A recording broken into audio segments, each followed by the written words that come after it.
매일 묵상의 집 누가복음 22장 39절에서 53절. 예수께서 나가사 습관을 따라 감람산에 가심에 제자들도 따라갔더니 그곳에 이르러 그들에게 이르시되 유혹에 빠지지 않게 기도하라 하시고 그들을 떠나 돌 던질 만큼 가서 무릎을 꿇고 기도하여 이르시되 아버지여 만일 아버지의 뜻이거든 이 잔을 내게서 옮기시옵소서.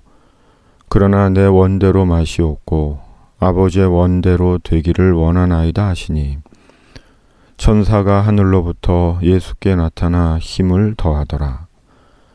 예수께서 힘쓰고 애써 더욱 간절히 기도하시니 땀이 땅에 떨어지는 핏방울같이 되더라. 기도 후에 일어나 제자들에게 가서 슬픔으로 인하여 잠든 것을 보시고 이르시되 어찌하여 자느냐 시험에 들지 않게 일어나 기도하라 하시니라. 유월절 만찬 후 예수님은 습관을 따라 감람산으로 가셨습니다. 그리고 예수님께서 감람산으로 가신 것은 기도하시기 위함이었습니다.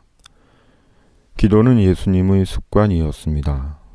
예수님은 항상 기도하셨고 일정하게 기도하셨고 일마다 때마다 기도하셨습니다. 그리고 십자가로 인해 더욱 간절히 하나님께 기도하신 것입니다. 기도는 그리스도인의 신앙적이며 영적인 습관입니다.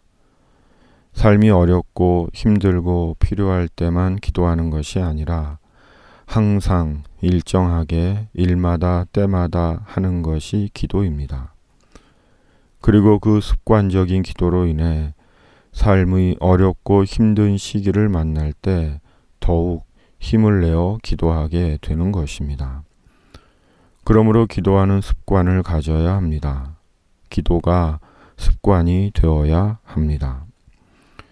기도는 아침에 열쇠요 저녁에 자물쇠라는 말처럼 아침에 일어나 기도하고 저녁에 잠들기 전에 기도하고 어렵고 힘들 때 더 오래 기도하고 말씀을 믿고 말씀을 붙잡고 기도하고 응답 받을 때까지 기도하고 내 일처럼 중보기도 하고 한 끼 식사 앞에 감사히 기도하고 감사한 일로 인해 기도하고 일상 속에서 기도하고 무엇보다 성령으로 기도해야 합니다. 예수님의 기도는 참으로 간절했습니다. 예수님은 간절히 기도하셨습니다. 예수님의 기도가 얼마나 간절하셨는지 땀이 땅에 떨어지는 핏방울 같이 되셨습니다. 예수님의 기도는 이미 생사를 건 기도였습니다.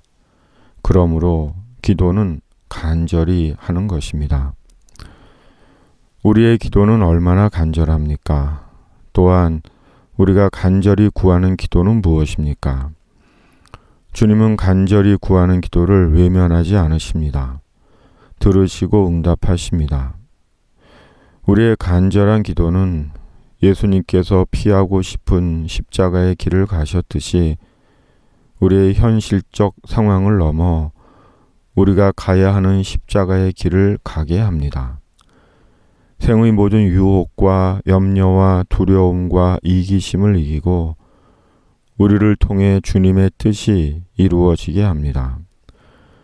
예수 구원의 복음과 하나님의 나라를 전하게 하십니다. 오늘날 우리 사는 시대는 예수님을 파는 시대입니다. 은 30의 가룟 유다처럼 자기의 주머니를 위해 예수님을 팔고 자신의 종교 권력 때문에 예수님을 부정하고 예수님을 핍박하는 시대입니다. 예수님은 없고 자기 탐욕과 허위만이 무대 위에서 난무하는 시대입니다. 결국 예수 구원의 길을 자청에 무력화시키고 회방하고 있습니다. 또한 악의 권세는 예수님을 부정하고 예수님을 상대화시키며 십자가 구원의 진리를 호도하고 있습니다. 그러나 이제는 너희의 때요 어둠의 권세로다 하시더라. 그러므로 우리가 더더욱 간절히 기도해야 합니다. 예수 십자가 구원의 진리의 회복을 위해, 예수 십자가 구원의 진리를 모르고 외면하는 이들의 구원을 위해, 생의 염려와 두려움과 아픔 가운데 있는 자들을 위해, 교회의 교회됨의 회복을 위해, 코로나19의 종식을 위해, 이 땅의 공의와 정의를 위해 간절히 기도해야 합니다. 주님, 기도가 저희의 습관이 되게 하여 주시옵소서. 항상 일정하게 때마다 일마다 기도하게 하시고 간절히 기도하게 하여 주시옵소서. 무엇보다 성령으로 기도하게 하시고 기도할 때마다 기도의 응답을 보게 하여 주시옵소서. 코로나19를 속히 종식시켜 주시고 미얀마를 긍휼히 여겨 주시옵소서. 기도하는 묵상의 집이게 하시되 특히 세상의 공고한 영혼들을 위해 중보기도하는 묵상의 집이게 하여 주시옵소서.